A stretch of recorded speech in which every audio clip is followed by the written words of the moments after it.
Madam तुमच्याकडे बघून मला हम साथ साथ मधली डॉक्टर प्रीती आठवली आहे. आमची ओळख झाली वाशिममध्येच. जसं जसं एज वाढत जातं तसं तसं अन्यांचं रिझर्व क्वालिटी आणि क्वांटिटी दोन्हीही कमी होत जातं. लाईफस्टाईलमध्ये सगळ्यात महत्त्वाचा रोल येतो तुमचा स्ट्रेस फॅक्टरचा. देवळं सगळं येत आहे, नंतर मग तुमचे ते झाले की तुमचे मग वैद्य राहतात, त्या वैद्यांकडे तुम्ही जाता. याने लोकांचं खूप फायनान्शियली, मेंटली आणि फिजिकली स्ट्रेस आउट होतात लोक यामध्ये.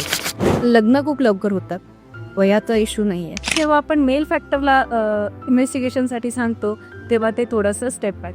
इन्फर्टाईल झालंय तर सगळ्या गोष्टीचं मग तुम्ही याच्यावर सगळं फिमेलवर करणार, राग करणार. या स्त्रीमुळे मला गर्भ नाही राहत आहे, म्हणजे मला बाळ नाही मिळत आहे, मग सेकंड मॅरेज करूया. आणि तुम्ही इन्फर्टिलिटीसाठी जेव्हा ट्रीटमेंट घ्यायला आले तर मग आज ओपीडीला आले आणि उद्या तुम्हाला प्रेग्नन्सी राहावे असं होणार नाहीये. पण टोबॅको च्युइंगला सोशल स्टिग्माच नाही आहे. तुम्ही आरामात सर्रास करतायत लोक. सरळच घेत आहेत. मला माहित आहे की नाही माहित नाही, पण आमच्या इकडे गुटखा खूप मोठ्या प्रमाणात चालतो. सायकल रेग्युलर आहेत म्हणजे तुमचे हार्मोन्स रेग्युलर आहेत.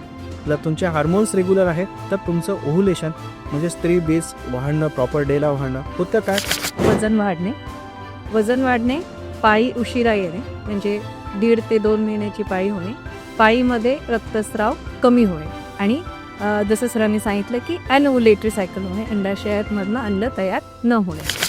मी माझ्या पेशंटला सांगताना म्हणत असते की 50% मी एफर्ट घेणार, 50% तुम्ही एफर्ट घ्या, म्हणजे आपल्याला 100% रिझल्ट येते. पेशंट लोक एका डॉक्टरनी IVF सांगितलं, एका डॉक्टरनी IVF सांगितलं की ते डॉक्टर बदलतात, ती ट्रीटमेंट नाही कॅरी ऑन करत. ब्रेक करतात, पुन्हा नवीन ठिकाणी जातात, पुन्हा सुरू करतात, सेम सायकल चालू करतात. आणि मग जेव्हा तो ब्रेक घेतो तेव्हा तो स्पॉन्टेनियसली कन्सिव्ह होतो. की सर याच्यामधून लोकांना कळेल की IUI आणि IVF मध्ये काय डिफरन्स आहे.